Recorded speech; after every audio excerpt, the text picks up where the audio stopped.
it had its own story.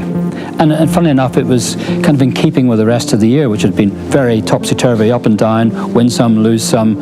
He's heading for the championship. No, he's not. Lauda's having an accident. He's out of it. No, he's not. And so this was a continuation, if you like, of that drama that we'd had right from the start. So Japan was not what you would call a classic motor race because of the truly appalling conditions, but it was nonetheless a hugely significant event in motor racing history.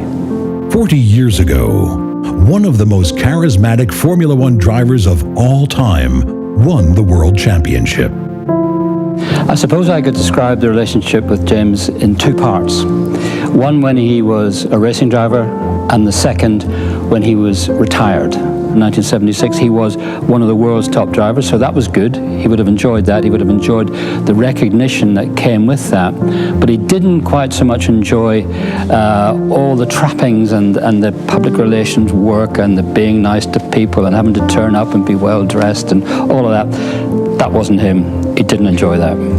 But the second James Hunt, when he disappeared for a while, and he came back then, if you like, as one of us, a member of the media, a TV commentator, and we got to know each other really, really well. And I interviewed him a couple of times more in retirement, and he was absolutely brilliant, a really warm-hearted, lovely, lovely man. James was popular in 1976 because of this tremendous fight he had with Niki Lauda and Ferrari. So, as the season went on, and the way the story told, the things were going wrong for James. He was getting disqualified, and the car was found to be too wide, and all sorts of things. There was problems with fuel, and he therefore adopted the role of the underdog, which the British tend to like. So he was hugely popular in that respect because they knew he was good enough to be world champion, and they knew he was being hard done by, and they love all that. The McLaren M23 was actually a unique car because these days you make a new car for every season. But back then, the cars actually went from season to season. If they were good, you improved it. And that's what happened with the M23. So when James came to drive it at the start of 1976, he actually arrived to find a car that was pretty well sorted, as they say, he wasn't starting from scratch.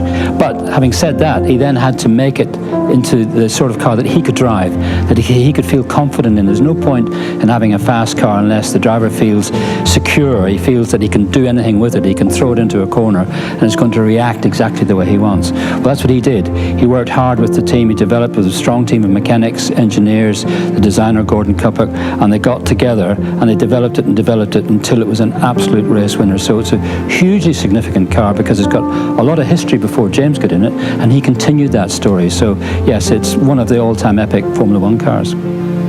When you've got images of racing cars, historic racing cars, they're always, as you see them in a museum, sparkling and clean and mint.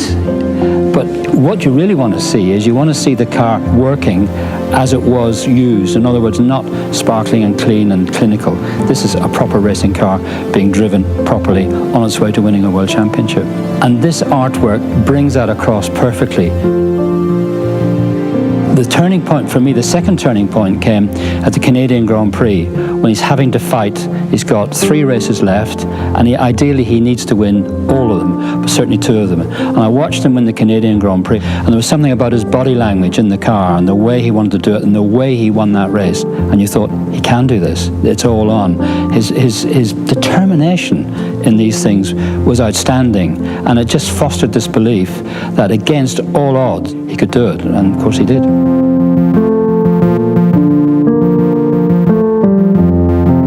Hunting for Victory by Unique and Limited.